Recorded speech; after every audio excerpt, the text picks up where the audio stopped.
Ƙasashen duniya sun yi ta fafatuka da kashe makudan kuɗaɗe wajen taimakawa gwamnatoci a Najeriya a haujin inganta dokokin kare 'yancin ƙananan yara waɗanda so da yawa suke fuskantar nau'o'i na cin zarafi daban-daban.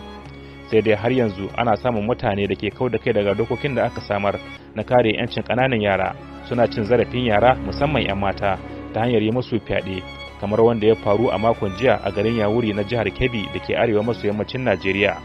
Jami'in gudanarwa na hukumar kare haƙƙin bil'adama a jihar ta Kebbi, Barista Hamza Wala, ya ce matasa ne biyu ake tuhuma da yawa yarinya 'yar shekara 3 fyaɗe, kuma yanzu haka suna hannun hukumar tsaron 'yan ƙasa ta Civil Defense, ana ci gaba da bincike. Wani shiga ta 3 da wata ko ne, kuma abin daga sunan za makarantar boko ne, suna da makaranta nan gaban gidansu.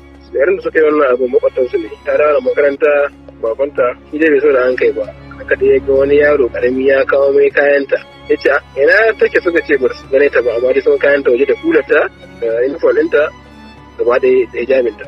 To bayan haka sai shi baban ya fito waje ki tambaya, sai wani wanda a nan waje yana waskare ya ce ya kamata shi gidan ka, to gidan kuma nan gidan banza. To haka nan sai aika yaro binciko cikin gidan shi, ko da aka fito da ita dai ya riga ba ta yare gaskiya. Aka je nan sex center nan Kalfo, aka tabbata lalle wannan abin ya faru, sai bata yare abin da annan kenan yaran su nan ga hannu, wannan saboda da ɗan shekara 20 ne ko 22, kuma sun faɗa cewa lalle wannan abin sun yi. Na maganta da mahaifin yarinyar duk da yake baya son magana akan lamarin saboda bacin rai da damuwa da yake ciki. Abin da ke damu ana ina ji da jinyar ta ne yanzu. Fatan dai jikin da sauki.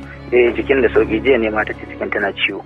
Sai kamar irin dan yawan dukawa bayan gari haka da bawali, to shine wanda muka fi gani dama wanda ya fi daga mana hankali.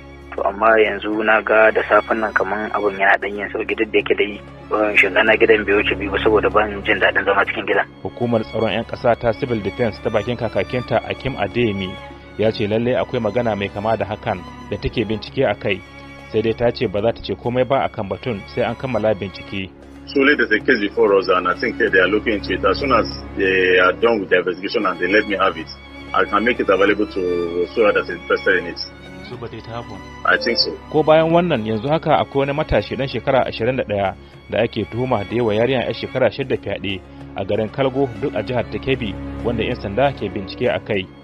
Bisa ga la'akari da cewa jihar Kebbi na daga cikin jihohin da suka sanya hannu ga dokokin kare 'yancin ƙananan yara, idan bincike ya tabbatar da laifin waɗanda ake tuhuma da yin fyaɗe, akwai yiwuwar su ƙare sauran shekarun rayuwarsu a gidan kaso, muddin dai aka yi aiki da sabuwar dokar da hukumta masu aikata fyaɗe a jihar ta Kebbi. Muhammad Nasir, muryar Amurka daga Kebbi a Najeriya.